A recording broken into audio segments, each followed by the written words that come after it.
नरेंद्र मोदी अगले साल 75 साल के हो रहे हैं। कई सवाल ऐसे हैं कि 75 साल के बाद हो सकता है चेंज हो जाएं और बीजेपी किसी और को ले आए। तो क्या ऐसा कुछ नजर आता है देश के प्रधानमंत्री के बारे में? मेरे क्या 75 कोई एज फैक्टर वो काम करेगी? मैं एक बात बता दूं, हाँ, क्योंकि नरेंद्र मोदी जी की कुंडली पर मैंने स्पेशली खुद काम किया है। हाँ, नरेंद्र मोदी आपको 2025 में एक नए अवतार में स्वयं नजर आएंगे, ये मैं कंफर्म कह सकता हूं। 2025 में नरेंद्र मोदी जी की 2025 में आई थिंक बुद्ध की जो अंतर्दशा है वो प्रारंभ होती हुई दिखी। हाँ, और 2025 में नरेंद्र मोदी जी का जो अपना, आप एक चीज देखिए ना, मंगल की बात आई है इसलिए और बता रहा हूं। नरेंद्र मोदी जी की अगर कुंडली उठाकर आप देखेंगे, पंच महापुरुष जो योग हैं उसमें से एक रोचक नामक जो योग है वो नरेंद्र मोदी जी की कुंडली में है।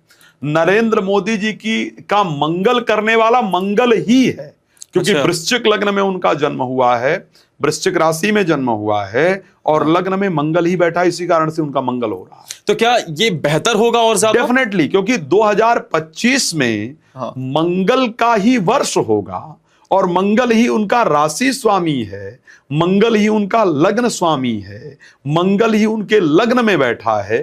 तो मंगल इतने पावर में आकर के, शनि को लोग कह रहे थे, आपको मैं एक बात बता दूं, 2000 जब ये 24 का इलेक्शन हुआ था, एक चैनल पर हम लोग प्रेडिक्शन कर रहे थे, तो मुझसे पूछा गया, बहुत सारे एस्ट्रोलॉजर्स आप लोग बुलाते हैं चैनल्स, बिल्कुल, मैं भी था कि जब एग्जिट पोल आ गया उसके बाद की बात कर रहा हूं मैं। 1 तारीख को आई थिंक एग्जिट पोल के 1 या 2 तारीख को इलेक्शन, मतलब रिजल्ट से एक दिन पहले शाम को हम लोग डिस्कस कर रहे, तो मुझे पूछा गया कि भाई क्या लगता है आपको, सब सारे चैनल भी दिखा रहे हैं, एग्जिट पोल दिखा रहा है 400 पार 400 पार, 375 325, यही चल रहा था। 420 तक भी दिखाने लगे, 420 तक दिखा रहे थे। तो मेरा वो चैनल में बाकायदा स्टेटमेंट है, मेरे पास उसका स्क्रीनशॉट है।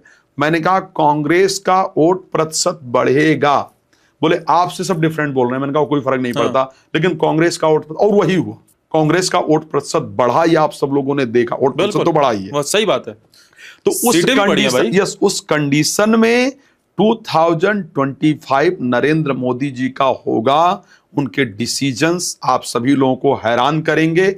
अभी राजनीति से संन्यास लेते हुए नरेंद्र मोदी जी नहीं दिख रहे हैं। चलिए, 2025 में मैं क्लियर दे सकता हूं, लिखकर दे सकता हूं, ये पॉसिबिलिटी नहीं है। भारत के लिए 2025 कैसा रहने वाला है?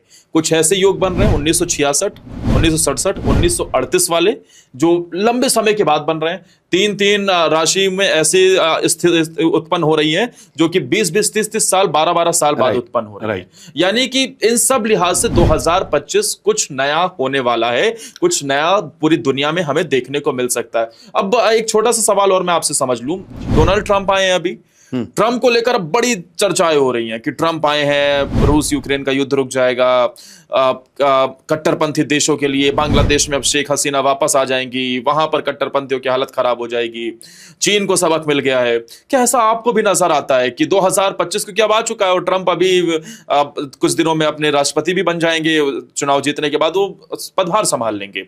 तो क्या कुछ ऐसे हालात नजर आते हैं? मैंने ट्रंप के बारे में जो कुछ पढ़ा है या जो कुछ राशियों के अकॉर्डिंग देखा है, या जिस प्रकार इस वर्ष में 2025 में प्लैनेटरी परिवर्तन हो रहा है, वहां पर चीन को लेकर के तो ट्रंप के द्वारा कोई इंपॉर्टेंट डिसीजन लिया जाना नहीं दिखता है। एक इंपॉर्टेंट बात जो दिखती है वो जल वाले जो युद्ध को लेकर के मैंने कहा है, उसको लेकर के चीन और अमेरिका के अंतर्गत टकराव की परिस्थिति नजर आ रही है। वो कंडीशन निश्चित रूप से है कि वो होगी। ठीक है। ताइवान वाला जो मामला चाइना को लेकर के है, उस पर अमेरिका हस्तक्षेप कहीं ना कहीं करने वाला है, वहां टकराव होने वाला है। यूक्रेन और रशिया के मामले में अमेरिका को लेकर के जो प्लैनेटरी पोजीशन बन रही है, वहां ट्रंप कोई बहुत बड़ा डिसीजन नहीं लेने जा रहे हैं, इसको ध्यान रखिएगा।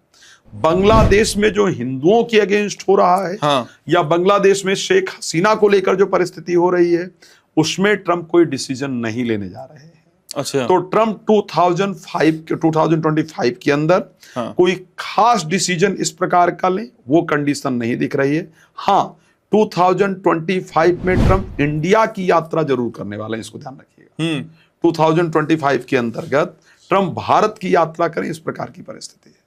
कमाल की बात है, यानी कि एक बार फिर से वही नजारा देखने को मिलेगा जो हमें पहले देखने को मिला था, हाउडी मोदी और ट्रंप जब भारत आए थे वो नमस्ते ट्रंप वाला नहीं, सीन देखने को मिला। वो थोड़ा सा डिफरेंट हुआ था, उसके बाद कोविड बहुत बढ़ गया था। हाँ। इस बार वो वाला नजारा घर नहीं होगा, बट हाँ आएंगे जरूर, यात्रा दिख रही है। कुछ लोग तो ये भी जोड़कर कहते हैं कि भाई भारत आए, मोदी जी ने कहा ट्रंप को जिताना, उसके बाद वो हार गए। नहीं नहीं, ऐसा खैर अलग अलग विषय है जी। अब सवाल इस बात को लेकर भी है कि 2025 में जो आपने जिक्र किया कि 30 साल बाद अब हमें कुछ नया होता हुआ दिखाई देगा, Right. वो क्या नया होने वाला है और जो परेशानियां अब आपने बताई है उससे फिर छुटकारा कैसे मिला जाए? देखिए, अगर मैं श्री रामचरितमानस में एक चौपाई है हाँ। कि धरी न काहू धीर सबके मन मन सिज हरे और जे राखे रघुवीर ते उबरे ते ही काल में। मैं दोबारा कह रहा हूं, 2025 सनातन का वर्ष है, 2025 मंगल का वर्ष है, और मंगल के लिए किसके पास जाया जाता है? हनुमान जी के पास जाया जाता है। बिल्कुल। अगर आप 2025 में अपना कल्याण चाहते हैं, चाहती हैं, अगर आपकी इच्छा है कि 2025 में हनुमान जी कृपा करें, 2025 में आप किसी धर्म से, सबसे पहले इस चीज को ध्यान रख लीजिएगा कि हनुमान जी सनातन को रिप्रेजेंट करते हैं, लेकिन हनुमान जी किसी धर्म को नहीं देखते हैं।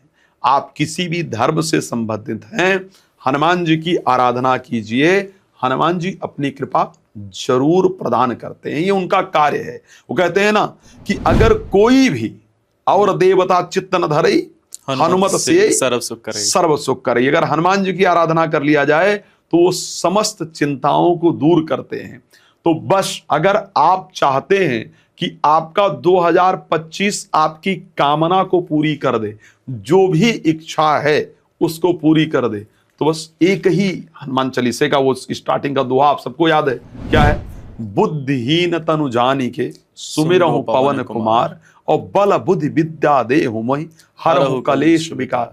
प्रभु मुझे कुछ नहीं पता, मुझे जीवन कैसे जीना है, मुझे क्या करना है क्या नहीं करना नहीं पता, मैं तो आपकी शरण में आया हूं, आई हूं, और 2025 में आप मेरे खेवनहार हैं। इसको ध्यान रखिए। हनुमान जी की आराधना के साथ 2025 का प्रारंभ कीजिए।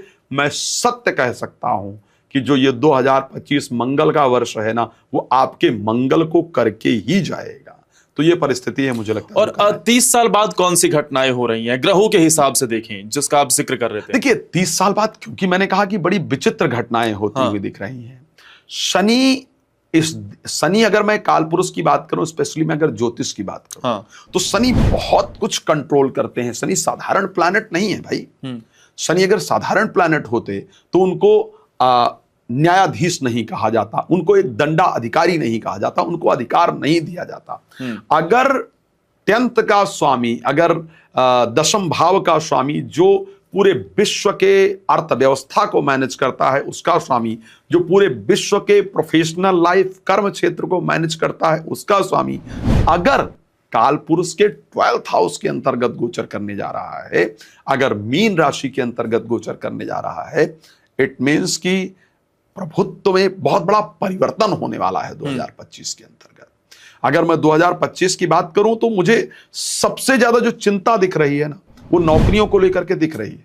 अच्छा, आज भी अगर देखा जाए तो रोबोट ने बहुत सारी नौकरियां खा ली। बिल्कुल। AI जब से आया, जब से आया है, तब से मुझे लगता है, मैं अगर मीडिया क्षेत्र की बात करूं तो कितनी सारी चीजें आज चली गई। आज हम लोग स्काइप से कनेक्ट होने लगे, जूम से कनेक्ट होने लगे, जिसके कारण कितने कैमरामैन, कितने मेकअप आर्टिस्ट, कितने भाई इनकी जॉब गई है। कितने सारे ड्राइवर जो बेचारे हम लोगों को लेकर के आते थे चैनल तक, इनकी नौकरियां गई हैं। तो 2025 जो होने वाला है, यहां पर कहीं ना कहीं AI जो है वो आकर के प्रोफेशनल लाइफ एक बहुत बड़ा चेंज लेकर के आने वाला है। तो ऐसे कंडीशन के अंतर्गत कौन उससे उबर पाएगा भाई? उस चेंज से उबरने का रास्ता क्या है? तो वही मैंने कहा कि ये परिस्थिति पहले भी आई थी। इसका जिक्र श्री रामचरितमानस में है, जहां गोस्वामी तुलसीदास जी एक लाइन लिख रहे थे, जहां लिखा था कि धरी न का एक समय आया जब कामदेव आया और उसने सारी परिस्थिति को बिल्कुल परिवर्तित कर दिया। यदि 2025 आप चाहते हैं कि आपका मंगल वाला हो, मंगल इस 25 के स्वामी है और मंगल वाला हो, तो फिर मंगल मूर्ति की आराधना ही करनी पड़ेगी, तभी मंगल वाला 2025 हो सकता है। तो क्योंकि शनि की ये जो परिस्थिति होने जा रही है, मैंने आपको तीनों उदाहरण दिया है, जब जब परिवर्तित हुए तब तक इन्होंने किया क्या है? और एक ग्रह नहीं परिवर्तित, शनि ही नहीं परिवर्तित होने जा रहे हैं। 18 वर्ष बाद राहु कुंभ राशि में आने जा रहा है, 18 वर्ष बाद। 12 वर्ष बाद बृहस्पति मिथुन राशि में आने जा रहा है। बहुत बड़ा परिवर्तन तो देखने को मिलेगा। तीन प्लैनेट जनरली ऐसा नहीं होता है कि एक वर्ष के अंतर्गत परिवर्तित हों, और अगर 3 प्लैनेट एक वर्ष के अंदर परिवर्तित होने जा रहे हैं तो मैं एक बात की गारंटी दे रहा हूं, चाहे वो बच्चा हो और चाहे वो बड़ा हो, चाहे वो बुजुर्ग हो और चाहे वो पेड़ पौधे नदी नाले सब कुछ हो, उन सब पर उसका प्रभाव पड़ेगा।